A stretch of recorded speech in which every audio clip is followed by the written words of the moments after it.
We first think about the culture that we create and the folks that are most likely to touch our products next, which are the sales teams and the specialty stores that we sell to. We then think about relationships and forming really long-term and thoughtful relationships with either retail partners, press partners, ambassadors, and telling a layered story of who we are, not just about a product. And so here we had this dilemma, this fact. I spent almost a decade researching this subject. From the Hint offices in San Francisco, I'm Kara Goldin. Every aspect of your metabolic health improves. Each week, we're talking to innovators and game changers who think outside the box and tackle problems that few address.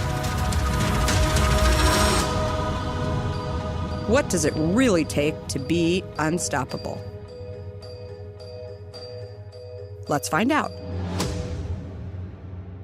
I'm super excited to share with you my interview with my friend and awesome CEO, Amy Williams, CEO of Citizens of Humanity.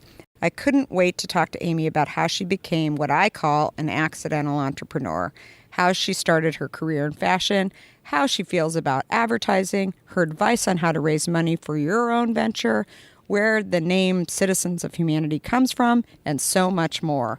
It's all on today's show. You don't want to miss it.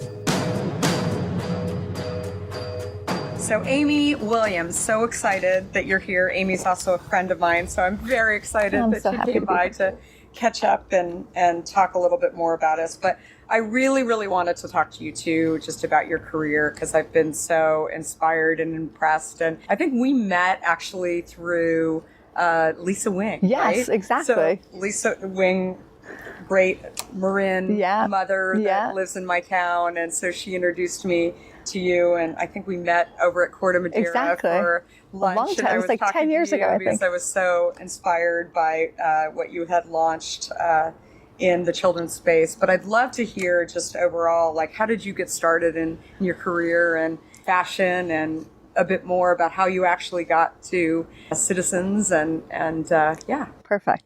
So it's funny. I actually like to think about it in two parts. First, how I really got started was my mother used to dress me in really hideous clothing, truthfully. And so when I could think about, and when I started to think about a part-time job in high school and college, I realized very quickly that if I worked in retail, I could buy clothes with the money I made, but I could also get a discount. And so I can get more clothes for that money. Awesome. So I started in sales back in 1980 something at Bloomingdale's in White Plains.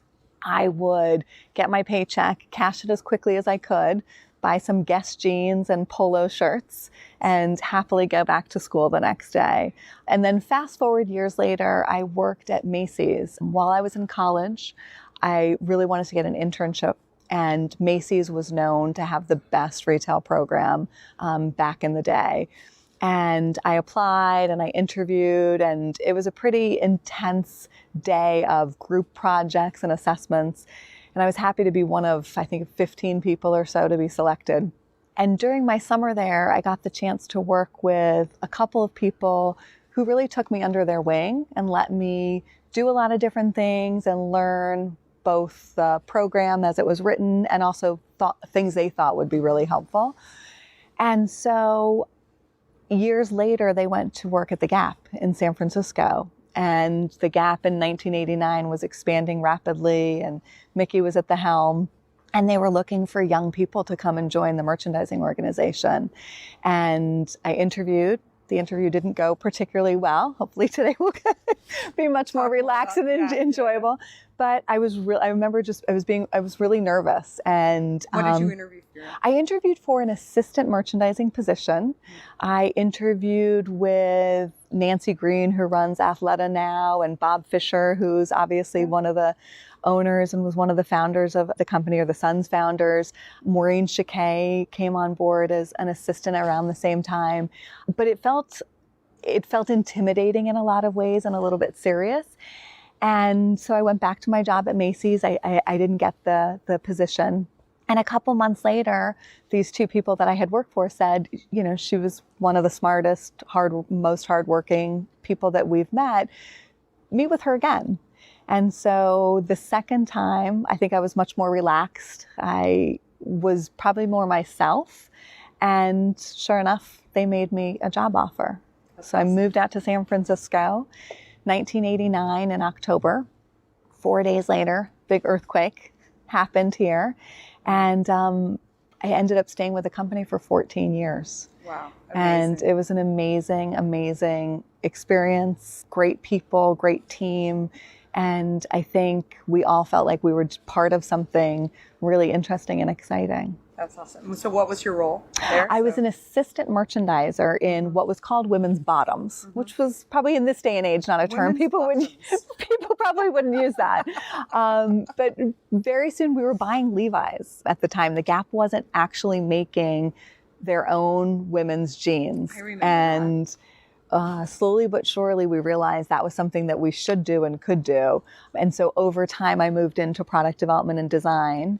And I ended up running the design organization for the Gap Adult Division, men's and women's, and Gap Body. And I left the company in 2003. And what caused you to leave? What was your... The culture was changing a lot. Mickey had left, I think, towards the end of 2002. A new CEO came on board, and he was very focused on operations, analytics. And I felt like less in touch with the customer and less consumer focused in a lot of ways. The organization started to feel like it was moving away from real collaborative efforts to very structured and kind of siloed areas of responsibility. There was a desire by that group to bring in someone to lead design that really came from a true creative background. And I was talking to them about moving to San Francisco. And I took a step back and thought, they recognize that a change is needed in the design team. And I think it's an invitation for me to kind of see what's out there in the world. I never imagined that day was going to come. And within a couple of days, I actually put some feelers out and was offered an opportunity to go work at Lucky Brand in Los Angeles to run the whole retail division, which had a lot of financial responsibilities, and exposed me to areas of the business I hadn't been exposed to. Most importantly, I got to work with Angela Ahrens, who, upon meeting her in 5 minutes, I was sort of like, whatever you want me to do. I didn't tell her, but I was like, I'll do it. And it was kind of a startup. I mean, it was. Still, Yeah, it was really, the company had 80 stores at the time, so they had grown quickly, but it was very entrepreneurial. The two founders were still with the company, and there was a desire to keep the entrepreneurial spirit and be very focused on great product, but to professionalize and to advance the way we thought about the brand. Ultimately, I ended up running the company for them and took responsibility for wholesale, e-commerce, and really looking at everything as a single, sort of through a singular lens. And that was a great experience. I felt really lucky. I met my husband, and he was based in the Bay Area, so I needed to move up here. And I've been up in... Was he at Lucky as well? He was at Lucky. Oh, that's so funny. Yeah, he was running stores for Lucky at the time. Love comes in Exactly. companies. It does. So. It's true. As you guys well know here. Love either starts companies or can, it sometimes happens. So funny. And then you left Lucky. I left Lucky. I moved up to San Francisco to be with him. And he and I, with another partner, started Peak Aren't You Curious, a children's company. Which was just the cutest company. Thank you. When you clothed all of my young children. I still love that store. Thank you. I've aged out of it. Yes, it's such a great store. Which happens. It finally made clothing be, cool and cute and not that expensive. Yeah. Either, it really was a labor of love. We would, go on walks and sort of imagine our future, and parenting was very important to us. His children, my stepchildren, were very young at the time, and we wanted to do something and I think create a community and a message around parenting. And yes, it was about a product range, but it was also an environment that parents could come into with their kids, and the kids could play or draw or color, or sit and read books, and not feel like they were supposed to be quiet or stay at home while things were purchased for them. we really focused on like how the product felt and if a kid would feel like it was comfortable on them and they would feel confident and could express sort of whatever their style was. And so, yeah, it was really nice to work on together. Well, I think that's I look at sort of what you've done too, and I always cite you as an example of like an accidental entrepreneur. Yeah, too, for sure. That you did Very not, much so. like, I don't think you intended, you were at Gap for many years and doing super cool stuff and Yeah. at Lucky doing very, very cool stuff. But I love the idea then that you saw this problem, Yeah. this hole in the market. Yeah. And then you said, well, I'm just going to go solve the problem. Right. And I don't know that you sort of woke up one day and said, I want to start my own company. It That's was true. really like looking at a problem Exactly. that you solved. So I think that's how problems are really solved. I was at a conference a couple of days ago, and Jack Ma, who's my new favorite person from, the Yeah, founder yeah, of of Alibaba, course. was talking about small businesses and how in the last 2 decades that it's really changed to Right. be focused on entrepreneurs that are actually coming in and solving problems in industries. And he actually talked about this, how most entrepreneurs are not actually, they don't wake up one day and say, I'm going to go start a company. Right. Instead, they're like, there's this problem, Right. and it's really annoying, and I know Right. how to go fix it. Exactly. And so that's what these companies are doing. And then he went on to say that a lot of it's on the internet today. It's and that, exactly. it doesn't really matter where it's not about made in America or made Right. in China, Right. or, it's really about, made on the internet. Right. And giving people access to these cool companies, because oftentimes they can't get the word out about the company in any other, in a traditional format. With Hint, for example, we go up against the large soda companies for real estate inside these grocery stores. And so we've decided we try and play in that market, but Right. it's hard to do that. But we can actually control our own destiny by setting up a small store and then doing the rest on the internet, so that we can actually get consumers to recognize what we're really all about. Well, I think what you guys do, it's authentic, right? And as you said, like when you think about businesses that you connect with, even walking up the street on Union Street, all these new brands, Casper for mattresses, we're just talking about Peloton, they're the same problems that you have, right? And you immediately feel a connection to them and an authenticity and a desire, A, to participate or purchase, but also B, to be supportive, right? Our kids, we have 5 kids, they all love Hint water, and it's not because they know we love, I forgot about that. just by one, but it's not because Scott and I know you and love you guys, but it's really because when we first brought product home, when you first, sent us product, they liked it more than anything else. Yeah. And so then wherever we go, when they see it at Starbucks, at Whole Foods, at restaurants, they choose that above and beyond something else now. Yeah. And it's because the product is great, but you solved problems for us. I don't have to say, no, you can't have soda, or no, you can't have lemonade.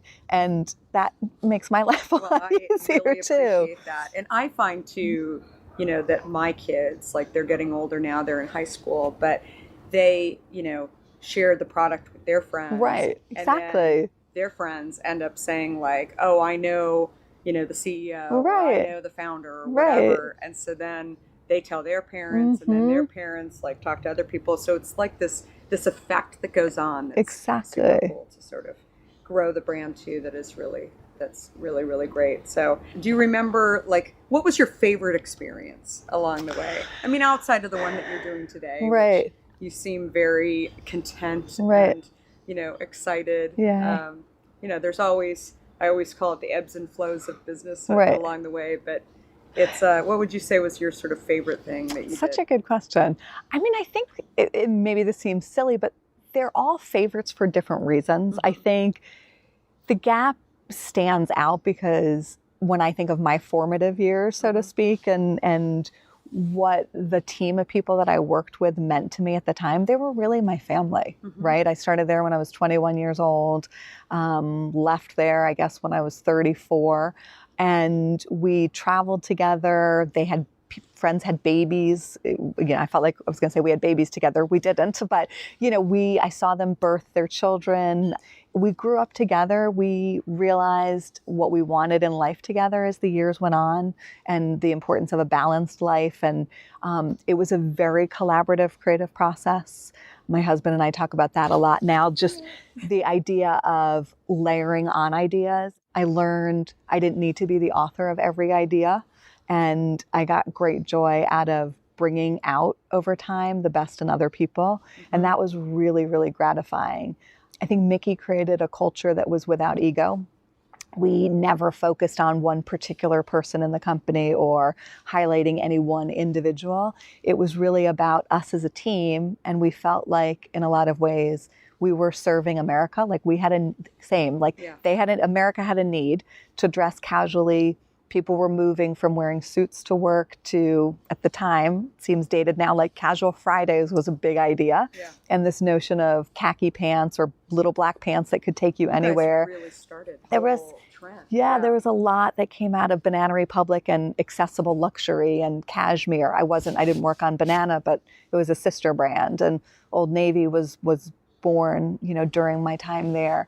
And so I would say the Gap probably stands out. I'd have to say lucky because that's where I met Scott. And certainly what I'm doing now at Citizens, I think I have the same affinity for as I do Gap. I see what great people when they work in a collaborative fashion can do together. And it's really, really enjoyable. How do you think, like looking back on that time, like how do you think you bring those ideas from multiple people? And you talked about at the Gap that there was no ego and sort of where the idea came from. It was really about collaboration. Like how do you think you get, groups of people in the office without, thinking about titles or any of those things? Like how do you bring those ideas to be, ones to come together? People feel like they can have a voice. Right. I think part of it is how you present yourself as a person without taking yourself too seriously. I think you have to be a good listener. You really have to want to hear what someone has to say as opposed to thinking about what you're going to say next. Scott and I were watching an interesting documentary on PBS the other day about the music industry and the importance of the role of producer. And musicians obviously get most of the attention and you hear their output, but the producer really has this magical role of editing or playing up a certain part of a song that in some cases can make the song memorable or successful. And so I think going into the situation, you and I like to create an environment that says, this is, you individually are going to be successful by being part of something bigger. And it also takes pressure off people. I think no one then feels like they have to be the one or they're expected all the time to have every idea, because maybe their gift that day is actually executing someone else's really good idea better than the person who had the idea could have. And also balancing teams. Not everyone is great at executing. And as someone who I work very closely with likes to say, a really good team with great energy can execute a lot more effectively than an amazing team who is filled with ego or wanting to make it about them. 100% agree too. So I think there's also, particularly with Gen Z coming up, there seems to be a lot of Gen Z that doesn't aspire to manage, but they really want to do project-based work and focus on getting something done and something that they're passionate about versus being judged or critiqued on, how many people they can manage, how big of an empire. They just don't really care about that. So I think like the idea of being able to, have a voice at the table, even if you're, you don't manage 200 people. Right. You just are, call yourself a fellow or whatever, that you're still part of the organization and able to contribute. And I think there's in what you just said too, there's a beauty in that generation too, because they are very comfortable, I don't want to say dabbling because that minimizes it, but participating in a lot of different things. Yeah. And I think that's also very energizing when you say to people, take a walk or meditate for 20 minutes, or I really don't care if you start at 8:30 in the morning, because for you, what's important is that you take your children to school or you take your favorite yoga class and it's at that time. Those are all the things that keep us all fresh. I'm probably not the best at doing it myself, but I think that generation or this generation is teaching us that that actually does spark good ideas, and quieting the mind and moving from a place of always doing and checking off lists to a place of really thinking and incubating ideas is a very, very healthy balance. Definitely agree. Yeah, and it's so different. I mean, I remember hearing as a kid, my dad got a job at ConAgra. He worked in, he developed Healthy Choice, this food product years and years ago. But, when he graduated from college, he thought he'd go and get a job. And it was a very large decision because he thought, I'm going to be there forever. And then if you're not there forever, then you look at people funny. Today, yeah, exactly. Like people, go and do other things. Sometimes they totally change interests, right. And sort of whatever they were focused on marketing at one point, maybe they want to go into sales at another point, or, maybe they get more into, general management of something, or e-commerce or whatever. So I think we're headed into a time where it becomes more accepting as an individual, and how do those people flourish in organizations, even if I think it's really about knowing themselves. Yes, and which knowing is huge. What makes them happy. So anyway, it's stuff that I've really been thinking about a lot as we start to build out this organization too. And I talk a lot about this, that my dad, it's in your DNA. Last of 5 kids, and I think it's a lot of, I'm in the process, people laugh about this, but I'm in the process of writing a book too. So it's very therapeutic for me as I talk through this, because part of the question is like, how do you become an entrepreneur? Right. And I think you look back on your, what's happened to you in life. Yeah, exactly. And I watched my dad be very frustrated, like never made more than $100,000 a year. Right. And we by no means were poor, right. but we were like middle class, and it was fine. And I got everything that I, wanted to get ultimately.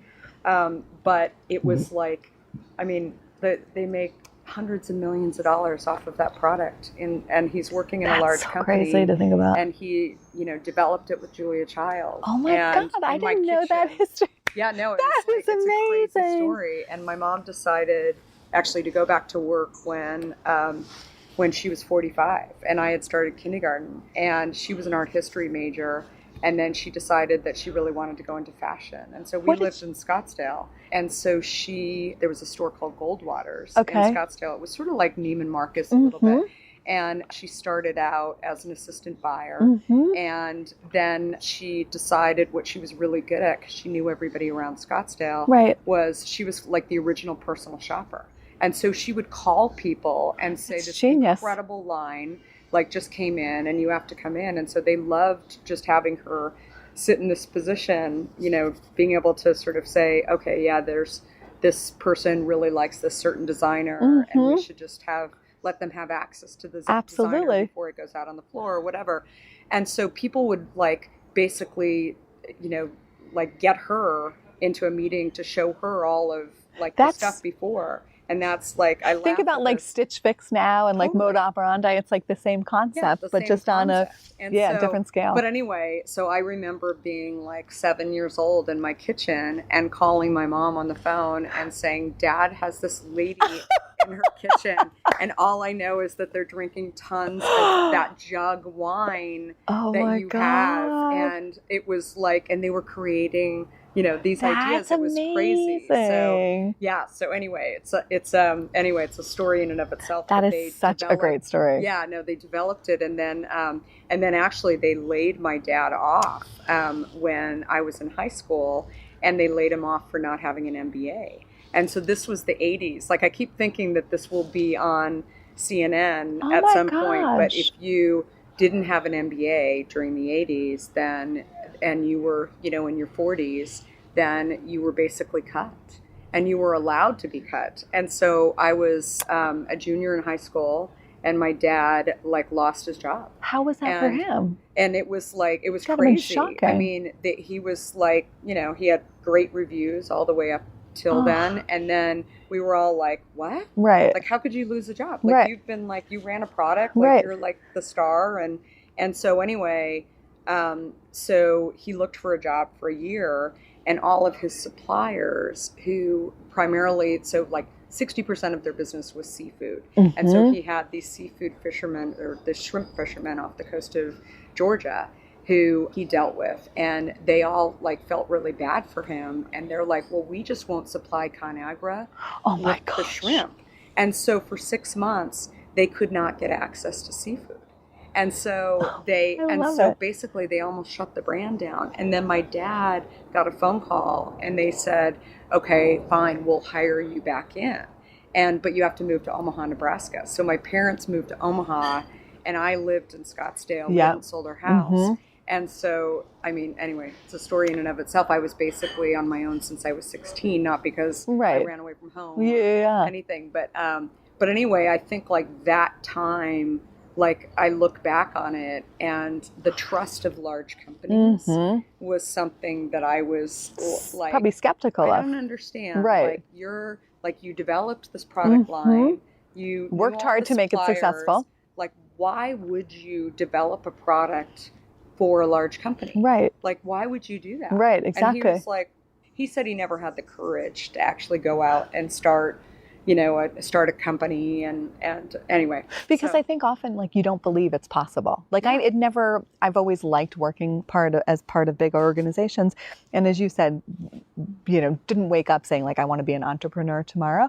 But part of it is like, you just don't think it's possible. You don't know where to start. Yeah. And I think even people like you talking about like, oh, you have an idea and these are the steps that you can take, and the steps won't be the same for every business or venture. Yeah. It must have felt, now there are more and more entrepreneurs in the public eye that you can draw lessons from. But back in the day, you couldn't find it. Right. Well, and I think the other thing is, I mean, in the case of grocery, he knew that he got the space that Conagra had negotiated with the Safeways and the Publix, so that was a black box to him. Right. And so even when he was alive and I was starting Hint, it was, I went to him and I said, how do I get Hint in Safeway? And he's like, I have no idea. Like, I think you talk to a buyer, but that's all been like handled for us. And so that next step, like I think the bravest entrepreneurs are the ones that actually don't let those walls kind of get in their way and are willing to go figure the stuff out. So even though you worked in these large companies, I mean, it's interesting because it seemed like you were open and you craved like what these other entrepreneurs were doing. But it seems like your experience at Lucky was, let me go and work for a smaller company where I can, learn from, like, it still sounds like you really admired, Angela who was at Lucky and sort of what she was doing. And then figure out, potentially that learning said, okay, I can go do my own thing. Absolutely. It did. It definitely did. Yeah. And even here at Citizens, it's like, because we had a founder who saw also a space in the market. He coincidentally, before he started Seven, was working at Lucky and wanted to start designing jeans that were more versatile and slightly dressier. And he saw people's lifestyle changing. He created something that was a category that didn't exist before. Like the idea of contemporary or premium jeans in America wasn't something that anyone had. There was no department for it. There was nothing. Yeah. And for me, working at Citizens, it is very entrepreneurial. It's, small team runs the company, and we're always thinking about who we want to work with, what's happening next in the market. What are the emerging markets? What are the new ways people are making choices? How do we connect with people? It is a very entrepreneurial environment. That's awesome. Which is fun. Very, very cool. So retail. Yes. Like everybody talks about retail these days. And I know you guys don't have your own stores, but you're within stores, which I think is a, smart move. In many ways, you're doing e-commerce as well. Yes. What do you think is the future of retail? I mean, where do you see, what are some of the trends that you see that are going on right now? Not necessarily just within, jeans and sort of lifestyle clothing, but just overall. Do you have any thoughts on it? Yeah, I think, it's right now, I think we're all looking for things that are experiential and layered, for lack of a better word. The retailers, I think clearly people spend time online, right? You walk down the street and a lot of people continue to look at their phones or engage more in the digital forum than even like looking at the people around them per se. But we believe, and I believe, that both digital and actually stores are relevant, and they are supportive of each other, right? And people spend time in both. I think within the retail environment, people want experiences. They either want to go into a small specialty store where maybe they know the owner, or there's a person that they're very comfortable with who sells them product or shares with them what's new and interesting, where they can trust that the person will tell them honestly, this looks good on you, this doesn't. You can talk about some occasion you might have coming up. So experiential can be as personal as that, or it can be walking into Club Monaco on Fifth Avenue and seeing a beautiful flower display and a book stand and some other interesting curated set of products that you didn't know were going to be there, and maybe in 2 weeks are going to be gone. And for me, that's what's interesting right now. I think bringing different brands together and curating assortments in interesting places, or bringing those folks together in intimate environments, are really interesting. And developing true and authentic relationships. When I think about partnerships that we've formed and relationships that we've built, all of them have that kind of experiential element to them. And Which segment. brands have you done that with? It can be anything from a charitable organization like EMC, Every Mother Counts, is a group that we've worked really closely with. Turlington's, yeah. Exactly. So great. And, look, it's a personal, I feel very connected with the efforts that they're undertaking around maternal health, just having to do with my own challenges of getting pregnant and when I was pregnant, and wanting to do anything that we can in small ways to make sure that other people are able to deliver their own child in a healthy fashion and both mother and child are safe. But it also can be with brands. Glossier is a brand that we've worked with recently with A. Goldie. And we might do an interesting collaboration where we reach out to the same audience of people and offer them insight into the brands or product launches or special product exclusives. We work in some cases with retailers, Diane living in Santa Barbara, to do custom products for them and reach out and have events in her stores. And on the other, on a larger scale format, work with Anthropology to host for Mother's Day a floral event where we arrange and offer bouquets of flowers along with a fitting event. So it's really like this, sitting across from a person and understanding like what's important to you, and is there some service that we can provide that we and only we authentically can provide, and bringing that together in a way that we think will serve a customer audience well. Very, very cool. I love talking about brands and collaborations because I do think that it's like the more I talk to other entrepreneurs about this too, it's like you're allowed to make these collaborations very, personal. So Glossier, I love their brand. I love, obviously being a female founder too and a mother, what EMC is doing is amazing. And there's many other charities out there too. But I think it's great that when I look at what you guys are doing too, it's very much about, like I see Amy on this a lot, which is great. And I think it's okay for it to be Amy on there too. Right. I think it's I think the world is changing in that way where it's okay to make it more personal and what people care about inside companies, and shines through. Yeah, there's many Life is Good is a great example of a brand that they love music and they care about music and they believe that there should be more music out there, and so they started their own concert series. And I've talked to the founder before about this, and that really stemmed out of his own interest in music, but then all the proceeds actually go towards something health related. Yeah, it makes it fun. I mean, you spend a lot of time, and I think the nice thing is if you sat with others from our team, you might feel that it's also a reflection of them. That's the nice thing when you start to put it all together. We share a lot of the same values, and then there may be different projects that some of us shepherd along the way a little further than others based on our own, personal interests and where we might see the opportunities. We right now have a new project going with one of the design students at Central St. Martin, and he's working with our creative director to do a product collaboration, and it's helping finance him going back to school. And he's a designer that's worked for a lot of amazing brands that are very recognizable.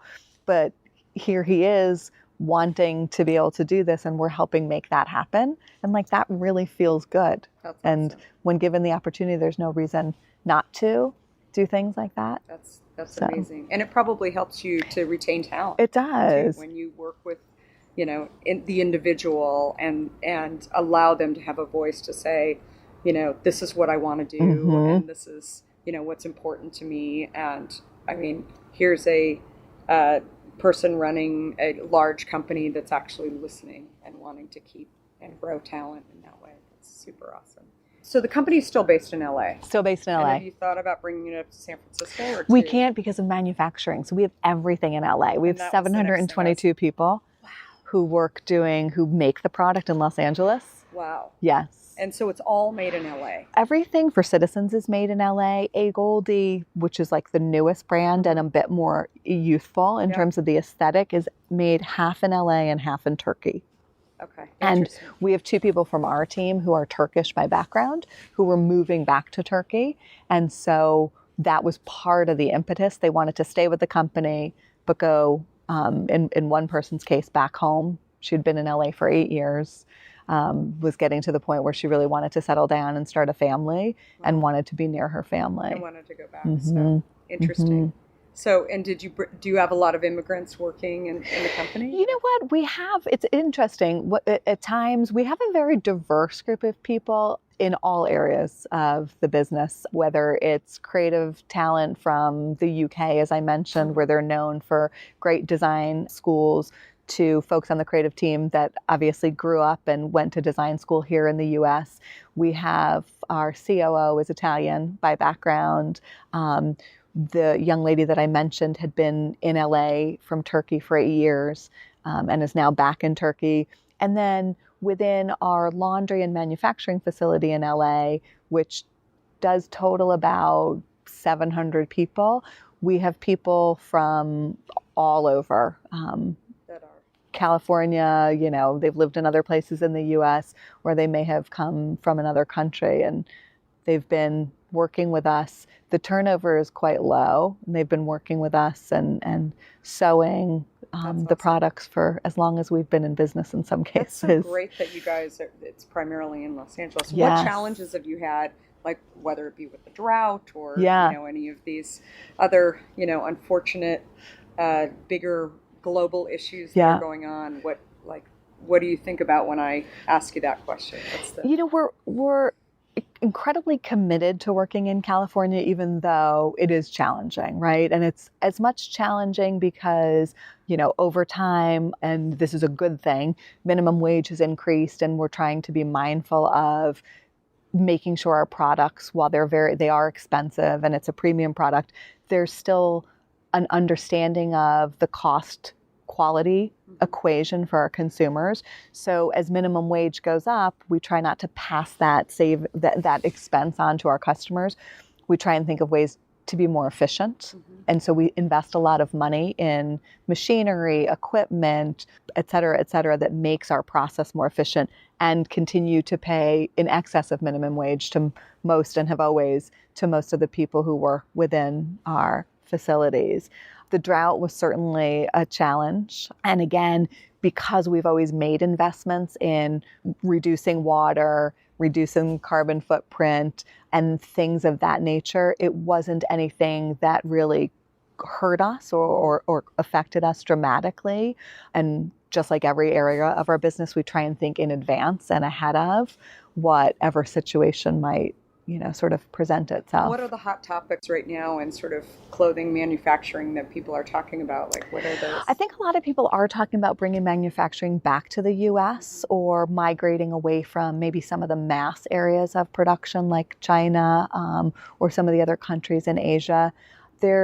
We've seen over the years a real appreciation for quality over quantity, and over the last couple of years, even our more expensive or the most expensive products from a range are selling better. We're just selling fewer units, slightly fewer units.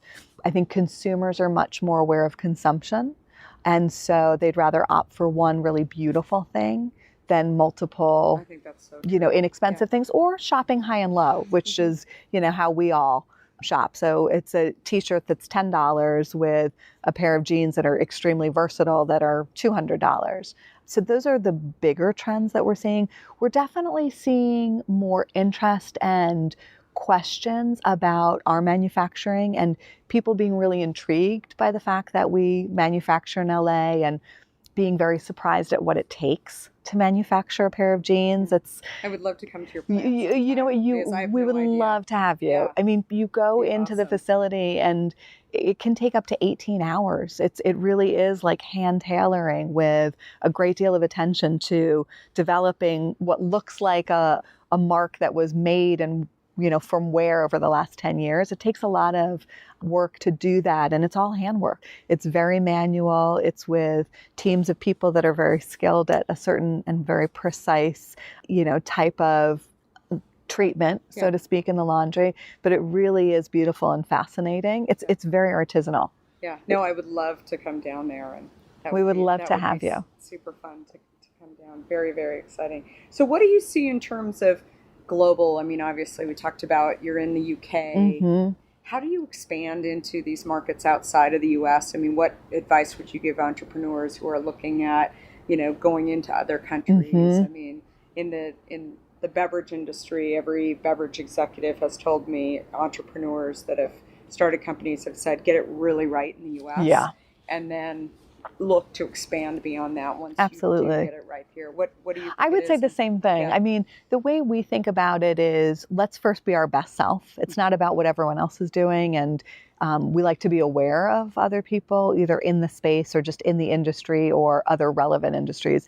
But we would say the same thing. To be strong in the US is critical and the most important, particularly in this day and age when so much is visible online and people can learn about, explore, and connect with brands in any parts of the world. Canada has been very strong for us, and we've developed, I think, a very nice set of retail partners there, and our business is sizable. And then I would say look for like-minded markets where the customer engagement is similar, the patterns of how people spend time and what they look for is the same. Mm-hmm. UK and Australia, I think, are very logical in that regard. And then most importantly, have great people who are willing to be very honest with you in other markets. Folks that say, you could do X amount of business, or, I can introduce you to these 50 people, may not be the ones that have your long-term brand interests at heart. And we have the great fortune of having internal teams and one person in particular leading them who's extremely smart, very well educated, and worked at Bain for 15 years. And he has the long-term health of our business and brands in mind. So we've built out Europe first, market by market and country by country. And as we think about Asia, which is obviously a market, we think about, we've gone in there first with our relationship with Club Monaco and with a handful of partners who approached us, who know the American market well, have built beautiful stores and have a great operation. And now we're just starting to think about the best way to service that market. It's very smart. So I always think of it as like borrowing brand equity, mm-hmm. right, in those markets. Mm-hmm. And I think Absolutely. there's so many collaborations mm-hmm. that a brand can do with mm-hmm. that. So we've been thinking about the same thing, like, whether it's working with a store that's already in that market mm-hmm. or, just getting a better understanding of how you actually go to market. Absolutely. Versus like just showing up inside of, Paris and mm-hmm. saying, here's my store. Absolutely. So what are your thoughts on advertising? Where do you, see advertising as, not just in your brand, but also just overall? So I'm very partial to brand building, and we don't believe in advertising in the traditional sense. I believe, and we really believe, that there are foundational elements of branding, and they change, each day and every so often. But for us, it's about first thinking about any place that a consumer would experience our brand and our products, mm-hmm. whether it's at a specialty store and with those sales team members, on our own websites, and with PR interactions, how our sales team sells the line. So we first think about the culture that we create and the folks that are most likely to touch our products next, which are the sales teams in the specialty stores that we sell to. We then think about relationships and forming really long-term and thoughtful relationships with either retail partners, press partners, ambassadors, and telling a layered story of who we are, not just about a product that might be hot for a season and gone tomorrow, but really more the essence of who we are and how we like to think. We look at developing more personal relationships online, or as personal of a relationship as you can. And we use the name of our company, Citizens of Humanity, to inform a lot of the work we do. We publish and really love collaborating on a brand magazine that we bring to market a couple times a year. The most recent one we had a guest editor for, and we gave him complete creative license. It's beautiful. Thank you. We love it. It's really something that we're proud of. We love telling the stories of people that we admire and how they likely overcame some hardship or some difficulty, and how they were able to work through that and sort of persevere, whether it's an artist, an athlete, an entrepreneur, a teacher, a philanthropist. And it's understanding that it's all of those kind of citizens of humanity that make the world great and interesting. Well, and I think customers end up like remembering those stories too, and then they tie that back to your brand. So Completely. In many ways, whether you're getting brand equity through working with the Club Monaco or through an influencer who has an admiration for your brand and they're telling their own story. I think it works in the same way. So it's very, very cool. Very thoughtful. The name of the company came from Jerome. When he started the company, he had just exited Seven for All Mankind, and it was a brand that he developed. It was one of his first, I should say. It was his first brand. But anyway, Seven for All Mankind was a really meaningful brand to him. And unfortunately, for a variety of reasons, the partnership didn't work out. And while he was in some ways mourning the loss, he continued to think about product and wanting to bring something interesting and great to the market. And simply enough, he was actually watching a film, and he saw actually in the film a patch that said, it was a Liv Tyler movie with Ben Affleck. I don't actually even know the name of the Armageddon. And there was some patch that said something about humanity. And in thinking about now I want to make this brand more inclusive and really about people and, et cetera, the name came from him in that way. And when he and I first started working together, now almost 9 years ago, and I spent some time with him and the rest of the people on the team, one of the things that resonated with me and some others was that really holds with a lot of weight in some regards. You really need to be thoughtful about what you're doing and your engagement and how you treat people and things of that nature. And so I think possibly what started out as just a cool name has really turned into and evolved into a way of thinking and trying to be in the world. And even though, again, we sell product and many people think of us as a fashion company, a lot of what we do and a lot of what we like to do outside of creating that product is informed by the name of the company. Yeah. Well, it's a brand with a purpose. You have to stick to that, right? Exactly. And so entrepreneurs always, Yes. come to me and talk to me, not just about who I know that I could potentially introduce them to, but you've been with a lot of companies who have raised money. I mean, what would you tell yourself who is starting your first venture and you want to go off? What do you think is sort of the best thoughts and advice on sort of raising money for your venture? Yeah, I would say there's a couple of things that come to mind. Number one, I think money is more accessible than people realize. And without taking this comment lightly, there's a lot of money out there. And my opinion and advice would be it's less about the money and who the money is attached to and who the people are. Because the person's going to be with you forever, and they're either going to bring out the best in you or the team, or have the patience when things get tough, which they for sure will. And it's that person who's going to help make your business successful or not the dollars and cents that are deposited in the account when, in fact, the transaction is completed.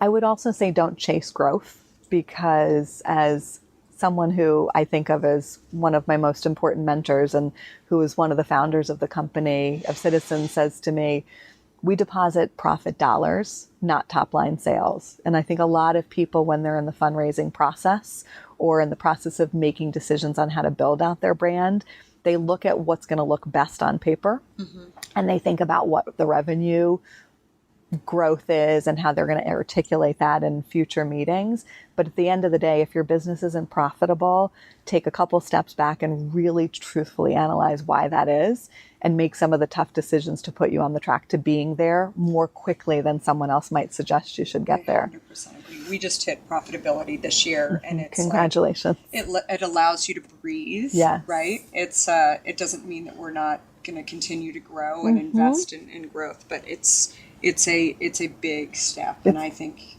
it's such a key thing. You don't have to be profitable today. Exactly. But I always tell people, you got to think about, like, how do you actually get there? Absolutely. Because at the end of the day, when there are tough times, it's and you have certain types of investors in your product. It really are involved in the company. It's definitely not a fun conversation to have with people if they think growth.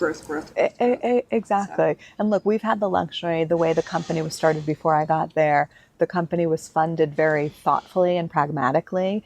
And so there wasn't a heavy debt load. There weren't losses that were accumulating. It's always been run with that in mind. But I have been involved in other companies or seen other scenarios, and it can really be debilitating. And once you spend money, you can't get it back. So, the only other advice I would give, and the third comment I would make, is be frugal. Really be frugal about the decisions that you're making, and be really thoughtful about where you want to spend money and what the truly most important things are, because you can always spend more. Yeah, no, absolutely. And that's huge advice. So, and very much in line with how I would speak to it as well. Thanks for coming on the show, Amy. You can learn more about the inspiring things Amy Williams is doing with Citizens of Humanity at citizensofhumanity.com.